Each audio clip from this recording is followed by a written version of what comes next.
At the center of the conflict was a sweeping provision tucked into a Republican-led megabill. This clause would have imposed a 10-year federal moratorium on state-level AI laws. If states passed new rules on anything from deepfakes to data protection, they risked losing billions in federal funding tied to broadband, infrastructure, and tech innovation. The backlash was immediate and bipartisan. Governors, attorneys general, child safety advocates, and civil rights groups warned that the clause would hand too much power to the federal government and tie the hands of states trying to protect their citizens from rapidly evolving AI threats. In a rare moment of near unanimous agreement, the Senate responded forcefully, voting 99-1 to strike the clause from the final version of the bill. But this wasn't just about one amendment. It was a flashpoint in a much larger debate now unfolding across the country. Should AI oversight be centralized under federal law, or customized and enforced at the state level? In this video, we'll break it down. What exactly the Senate provision said, and why it sparked such alarm. How states like California, Texas, and Tennessee are crafting their own AI regulations. What happened during the dramatic Senate showdown, and how this battle reflects bigger questions about technology, accountability, and who really holds the power in America's AI future. Let's start with the provision itself. The proposed language in the bill would have effectively frozen state-level AI legislation for up to a decade. States and local governments would have been prohibited from creating, enforcing, or amending laws that regulate how artificial intelligence is used, unless those laws aligned with future federal guidelines. To enforce compliance, the bill proposed a financial penalty. States that tried to regulate AI on their own could lose access to massive amounts of federal support, especially funding earmarked for broadband expansion, AI infrastructure, and research partnerships. Supporters of the provision, including some lawmakers and top tech companies, argued that allowing 50 different states to write their own rules would create a regulatory nightmare. They said it would confuse developers, hinder innovation, and make it harder for U.S. firms to compete globally, especially against countries like China that operate under a unified national standard. To soften the backlash, a compromise was floated. The moratorium could be reduced from 10 years to 5 years, and carve-outs would be added for state laws related to child protection, artist rights, or safety disclosures. But even that was not enough. During the Senate's lengthy vote-a-rama, an overnight session where amendments are debated and voted on, Senators Marsha Blackburn and Maria Cantwell stepped in. They introduced an amendment to strip the AI moratorium entirely from the bill, and it passed, with overwhelming support. 99 senators voted yes, just one voted no. That lone dissenter, Republican Senator Tom Tillis of North Carolina.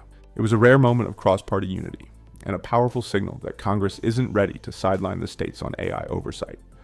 So what sparked this overwhelming bipartisan revolt in the Senate? The answer lies in the growing momentum of state-level AI legislation, and a shared concern that a 10-year moratorium would slam the brakes on urgently needed safeguards. Over the past 2 years, a wave of new AI laws has swept across the United States. Lawmakers in red and blue states alike have taken action, often with near unanimous support, to address AI's impact on privacy, safety, civil rights, and even artistic expression. Let's start with California, which has taken a leadership role. In 2024 and 2025, the state passed a landmark package of laws that banned non-consensual deepfake pornography, a growing threat particularly targeting women and minors. Required platforms to disclose when content is generated or altered using AI, helping combat misinformation and fraud. And established protections for voice, image, and likeness, aimed at shielding performers, influencers, and everyday users from AI-driven impersonation. Other states soon followed. In Utah, legislators passed the Artificial Intelligence Policy Act, which mandates disclosure when people interact with AI systems in areas like customer service or healthcare. It also sets legal standards for companies using AI, assigning liability for harmful or deceptive outputs. Tennessee made headlines with its Elvis Act, a law specifically crafted to protect artists from AI that mimics their voice or likeness without consent. Named in honor of Elvis Presley, the act targets unauthorized AI replications in music, advertising, and other commercial uses. Texas, meanwhile, focused on child protection. It passed legislation banning the use of AI to generate explicit images of minors, real or synthetic, and created a state AI council to study long-term risks and develop policy recommendations. Other jurisdictions have joined in. Montana passed transparency laws requiring companies to report how their AI algorithms make decisions. New York City implemented audit rules for AI used in hiring and credit scoring, ensuring it doesn't lead to discriminatory outcomes. By the end of 2024, 45 states and territories had either introduced or passed AI-related bills. 31 of those states enacted laws or formal resolutions, signaling a national consensus. Waiting for Congress to act isn't an option. This surge of local action set the stage for resistance to the federal moratorium. State leaders across the political spectrum viewed it as an overreach, one that would gut their ability to respond to real-time harms. Arkansas Governor Sarah Huckabee Sanders was among the loudest voices of opposition. She argued that the moratorium would strip citizens of guardrails, especially those protecting children and content creators from AI abuse. State attorneys general, from Massachusetts to Texas, warned that the clause would derail efforts to combat deepfakes, data privacy violations, election interference, and algorithmic discrimination. They emphasized that without local authority, there would be no meaningful recourse when AI systems cause harm, whether in policing, education, or online platforms. Put simply, state officials saw the moratorium not as a pause for thoughtful planning, but as a blank check for big tech, leaving communities vulnerable while Congress tried to catch up. In the high-stakes vote-a-rama, dozens of amendments were considered. Senator Blackburn argued that state privacy and safety laws have proven effective and shouldn't be wiped out. Senator Cantwell emphasized that federal paralysis shouldn't silence state action. Senator Cruz defended the moratorium as necessary to ensure a unified regulatory framework. Otherwise, he said, U.S. firms could be hampered, but he ultimately accepted its removal. Tech firms like Microsoft, Meta, Amazon, and OpenAI supported the moratorium, citing fears of inconsistent state rules undermining innovation. Still, the vote was decisive, 99-1 to preserve state authority. Many saw this as a defeat for big tech's preferred approach and a win for decentralization. Without the freeze, states can continue enacting AI safeguards on issues like deepfakes, child safety, voice rights, algorithmic discrimination, and AI auditing.